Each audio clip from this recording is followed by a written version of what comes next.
I think a good word or a synonym word that would be helpful would be error. That evil is error. Evil, I think, for many, many centuries has been portrayed as a force, obviously a force to be reckoned with, whether we're talking about Satan or the devil, whether we're talking about what seems to be things that are deemed evil, like murder, thou shalt not kill, the things that go against the commandments and so forth. There seems to be something there. And what we're teaching is that evil is really an error to be corrected, and that it can be corrected. There is a correction deep within us, which is the Spirit, that is available to correct that. So, you know, along with the lines of evil, sometimes we bring in the word sin. That's a word that's been used in the Christian vernacular for many years. And sins were deemed to be almost like a black mark on your soul. Like, depending on which system you work with. In the Catholic system, you know, there's venial sins and mortal sins and, you know, purgatory and so on and so forth. It's like a gradation of sin. Basically, sin is the same thing as evil. It's just an error to be corrected. So it's a mistake. Phil's talking about learning through choices. We learn from consequences. There definitely seems to be consequences to beliefs and to decisions. And the ego, which is synonymous with this error, or with the evil, is just a mistake to be corrected. But when we follow the ego's thoughts and teachings, and we make decisions based on the ego, we draw forth consequences. Whether they're real or not, they sure seem real. Pain and suffering and challenges and struggle within the egoic system, within the ego's world, they all seem to be very real. So you could say that from within a closed system of just total error and mistakes, there definitely seems to be a force or something called evil, but it's just another mistake that can be corrected. If you don't mind me amplifying on that, the original Gospels were written in Greek. The word sin, in an absolute direct translation, means to miss the mark. Yeah, missing the mark. So it's very different from black mark on your soul. Right. It's missing the mark, like an archery term. Yes. You know, instead of hitting a bullseye, you know, you're off somewhere. And that's a good example of what error is. It's just being off the mark, off of the alignment with our true self, our creator, our source, or off the mark of God. So now the ego will interpret these consequences in a different way. The ego will say, you have all this pain and suffering and difficulty because you're a sinner. You know, that's pretty obvious, you know. You're a sinner, and then you have the consequences that come from sin. As you sow, so shall you reap. Karma, call it whatever you want. But from the higher self, the Holy Spirit just sees an error as just a mistake to be corrected, and the higher self offers that correction. So we are able to learn, or we are able to move through life with many learning opportunities to learn to choose more and more directly how to hit the mark instead of to miss the mark.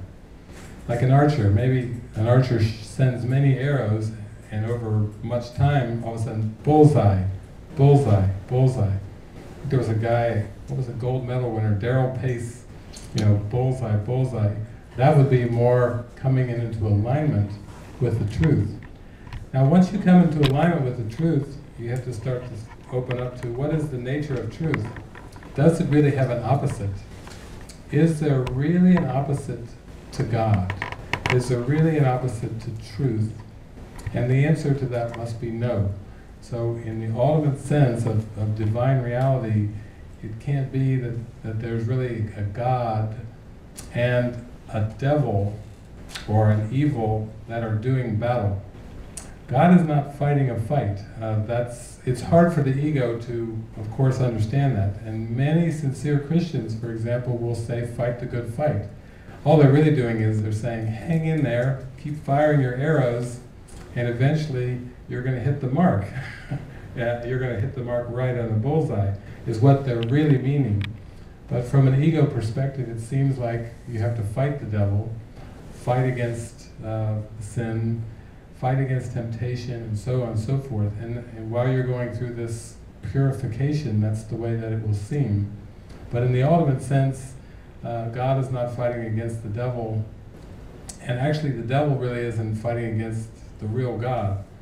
In the Course in Miracles, Jesus says, truth does not fight against illusions, and nor do illusions fight against the truth. Illusions battle only with themselves. Or another way of saying it is, we have an illusion of a battle going on, that pop, one day in awareness the illusion of the battle will disappear, and the struggle will be over. It will just be a state of complete oneness. So it gives a little bit of a context for it. We're not trying to dismiss it. I mean, I think a lot of times I meet a lot of Christians and people all over the world, and sometimes they'll say, oh my gosh, it's this more New Age stuff. All is one, and all is love, and all is feel-good stuff, and this sounds like Oprah Winfrey, and I've had some Christians tell me that Oprah is the Antichrist. And it's like, oh well, that's taking it more to the extremes or whatever, but what it is, it's like saying, we're not trying to overthrow the fundamental teachings of Christianity, which is, you know, love the Lord thy God with all thy heart, soul, and might, and love thy neighbor as thyself. Jesus said things like, forgive 70 times 7. He basically was saying, yeah, keep forgiving until the forgiveness is complete. He had beautiful things to say in the Sermon on the Mount, Beatitudes, judge not, lest you be judged. What we're talking about is all those teachings are real and valid, and the interpretation is that if you open your mind to a state of complete non-judgment, where you actually can judge not, then you will not receive any judgment, because you have let go of the whole egoic construct of judgment. And that's a very beautiful, beatific, wonderful state of mind. So I totally relate to everyone.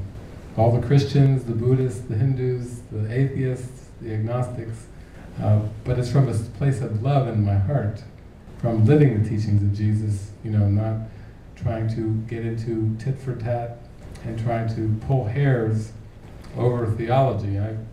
I'm grateful for the theologies that helped me along the way, but then there came a point of transcendence where there's not, in my awareness now, there's not even a difference between a believer and a non-believer. I just don't get it anymore, you know, or an atheist or a believer, you know, it's like, to me it's all about experience and not about belief. So that's kind of a short summary there.